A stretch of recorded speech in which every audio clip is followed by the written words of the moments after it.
Hello guys, so basketball update, usapang PBA tayo. So by the way, ang PBA draft ay gaganapin sa September 7. So ayan yung aabangan natin. Malalaman natin kung sino-sino yung mga mapipik, no? At kukunin ng mga kuponan na kanilang pick para sa PBA Season 50 draft na gaganapin sa September 7. So usapang PBA tayo at pag-usapan natin at ano yung development at update dito sa Northport Batang Pier. So ayon dito sa mga nababasa ko na mga balita ay itong Northport Batang Pier ay naibenta na yung kanilang prangkisa dito. Sino kaya yung bumili dito sa franchise ng Northport. So ayon dito ay yung pangalan Pure Blend. So alam ko na may ilang PBA fans dyan na hindi familiar dito sa Pure Blends. So itong Pure Blends Corporation, isang food solutions company specializing in custom food manufacturing. So sino ba yung may-ari ng Pure Blends? Itong si Brian Calantok na naglaro noon sa high school ball sa Grace Christian High School. Tapos nag-aral to ng kolehiyo sa University of Santo Tomas na naglaro ng alumni league sa Pinoy Liga. So siya ngayon yung ayon sa na-research ko na may-ari ng Pure Blends.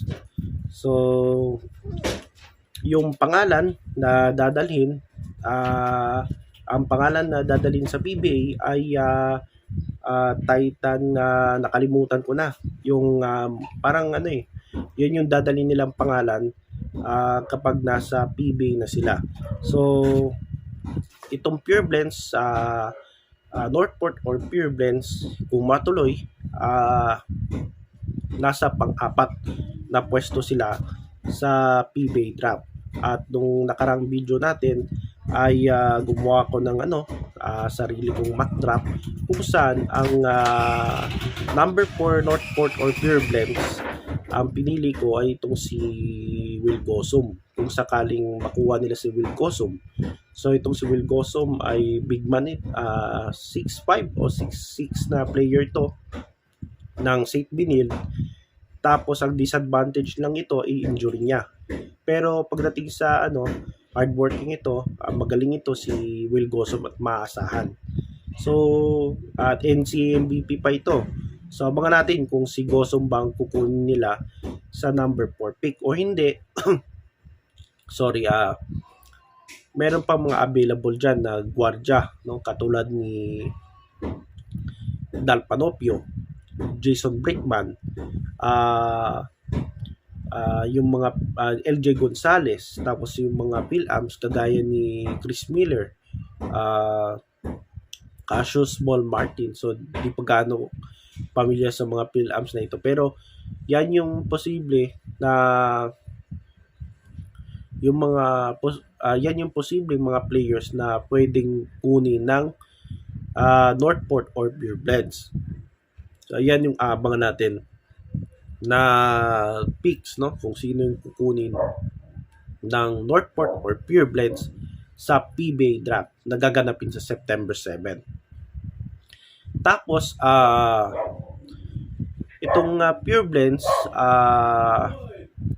meron pang mga players na under contract, kagaya ni Joshua Munson, nila James Quekete. Sino pa yung mga player ng Pure Blends? Yun, yung mga players na katulad nila. Tapos yung mga expire yung contract kagaya ni Aling Bulanadi na ngayon nasa kabilang liga. Tapos si Gio Lalon na meron pang mga PBA teams na interesado dito kay Gio. So yun yung abangan natin, kung i-renew ba nila under dito sa bagong franchise na Pure Blends para maging parte siya, or pipirma na sa ibang koponan itong si Gio Lalon. So yun yung isang abangan natin. So meron pang rumors na ayon dito nabasa ko na rumors na merong trade na niluluto, no, sa tatlong koponan. Involved dito yung tatlong independent teams kasama ang Northport.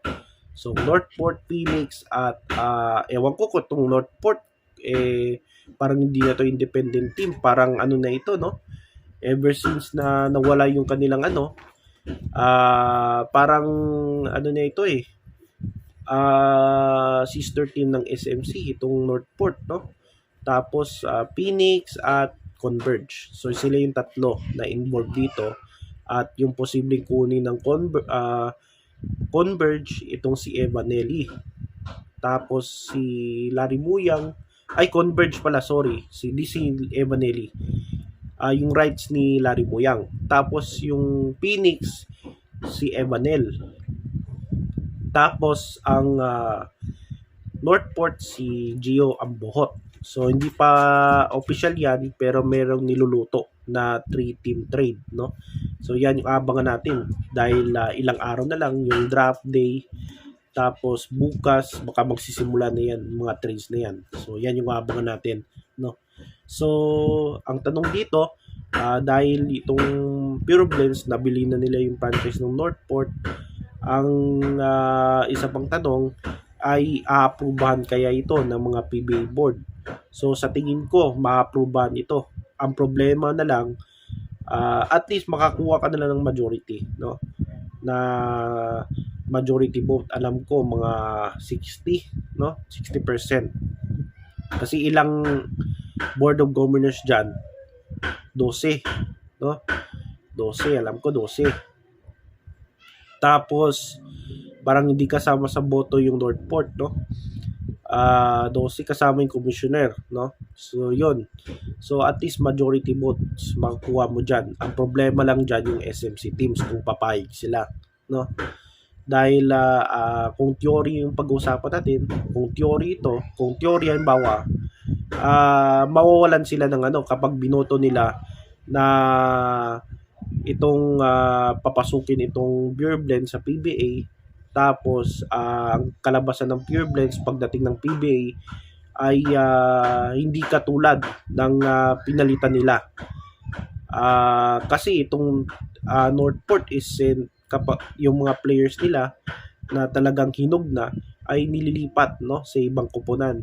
Is karamihan talaga dyan sa mga SMC teams. Ngayon, kapag itong team na ito ay talagang competitive, talagang palaban na ito, talagang parang maapektuhan sila dito, no. Pero positive ito sa PBA, no. At mawawalan ng suki itong SMC dahil itong Northport suki na ito, suki na ito sa mga trades, no. Kita mo yung mga player nila dati galing talaga sa Northport, no. Kagaya ni Arvin Tolentino, nila Xavier Lucero, William Navarro, sino pa ba? So yan yung mga players na talagang galing dyan sa Christian Stan Hardinger, no. Una naging SFB yan, tapos kalauna nag Northport yan. So Motaw Tua galing ding yan, no. Global Port pa yung dating pangalan nila. So yun. So talagang mawawalan sila ng suki. Ako naman talagang sumusuporta dito sa ating liga PBA fan tayo, at Inebra fan din ako. Pero yung mga ganitong trade na di fair, talagang garapalan at talagang lopsided na, talagang tutol ako dyan, no. Lalo na kapag okay sana kung star player makuha nyo, tapos yung palitan nyo yung average player or round picks, no, para naman maging fair at para competitive yung laban. So yan yung sana yung kaso naintindihan ko yung mga teams na ito, Northport, Terra Firma, dahil talagang problema na sila sa financial, at halos wala silang fan base, wala silang marketing strategy, wala rin silang mga resources kagaya ng malalaking team sa PBA. Tapos hindi sila nagsisweldo ng 420 sana yung minimum, no. Minimum 420,000. So mga 200, 300 lang kaya nila no. Kaya may mga star players ay nagre-request na ng trade. Yung iba kapag natapos yung contract nila, pupunta na naman sila sa ibang teams. Tapos or lilipad sa ibang bansa at maglaro sa iba't ibang liga, overseas leagues, or maglalaro sa MPBL.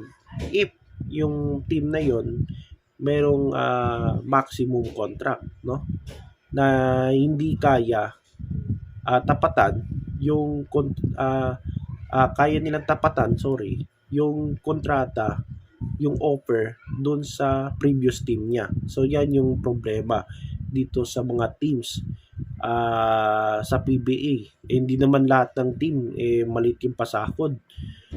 Meron nga ibang team diyan na merong ibang team diyan talagang yung sahod nila yung minimum 420. Yung 420,000 na sahod ng PBA.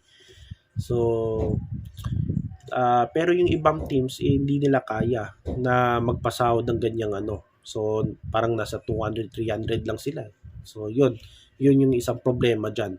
So itong Pure Blends, hopefully kapag na-approvean ito ng PBA board, sana hindi ito kagaya sa kanilang pinalitan na team, no. Dapat palaban sila. So gayahin nila yung Rain or Shine Converge, no, na independent teams pero lumalaban against sa SMC at MVP teams. So ito sana yung gagayahin ng Pure Blends, no. Ipapasok sila sa PBA. Kasi kapag naging palaban ito, no, competitive ito at kaya makipag-compete sa mga naglalakihang team sa PBA, maganda ito, positive ito sa ating liga. So dito pinag-usapan na natin yung trades, no. Tapos itong Northport nagsimula ito 2012. Global Port pa yung pangalan nila. Pero yung team nila ay yung kumpanya na ito talaga nagsimula yan sa PBL, yung Philippine Basketball League. Ewan ko kung nakarating na sila sa PBA D-League. Pero ang alam ko, PBL, Harbor Center Batang Pier. Tapos pumunta sila sa PBA, nabili nila yung franchise, yung pinalitan nila yung Powerade. Dati Papola ito, naging Coke, ngayon Powerade. Tapos nabili ito ng Northport, Global Port pa noon. So nung Global Port na sila or Northport franchise, so nandun yung mga players, no. Nakagaya nila Terence Romeo, doon nakilala yung mga players kagaya ni Terence Romeo, Stanley Pringle, tapos nanggaling na rin dyan sila Greg Slaughter, Christian Stan Hardinger, Arvin Tolentino. So yan yung mga players na naglaro sa Global Port at Northport. Robert Bolick pala, no? So Ngotao Tua. So yun. Tapos itong team na ito ay talagang competitive naman ito, kaso hindi kagaya sa isa, no? Pero talagang na sila notorious na sila pagdating sa mga trades, no? At yung talagang suki nila itong yung mga SMC teams, tingin ko nga parang na ito sister team na rin ito ng SMC kasi kapag SMC yung na-trade mo kapalit so medyo wala nang question dyan dahil mag-sister team kayo. Pero itong Northport talagang suki yan ng mga SMC teams. So allegedly, ayon sa kung theory lang ito, parang na ito, sister team ng SMC itong Northport. So ngayon, dahil may mga kasi na-research ko na 40% na nakuha ni dyan, no? Nakuha na ng may-ari ng San Miguel, no? So yun. Tapos itong Pure Blends, hopefully yung sinasabi ko na paulit-ulit na sana hindi ito pabigat, no, sa PBA at hindi ito talagang kasi galit na yung mga tao hindi na yung mga ibang fans hindi na sang-ayon sa mga lopsided na trades, no. So ako naman PBA fan tayo pero medyo fair tayo dito. So yun. At yan yung ating update, no. So development dito sa Northport. So, ang balita na nabasa ko ay naibenta na yung kanilang franchise sa Pure Blend. So, yung aabangan natin ay yung approval ng PBA board, tapos yung trades na naabangan natin at mga galawan ng mga kupunan, tapos yung PBA draft. So, yan yung PBA update sa araw.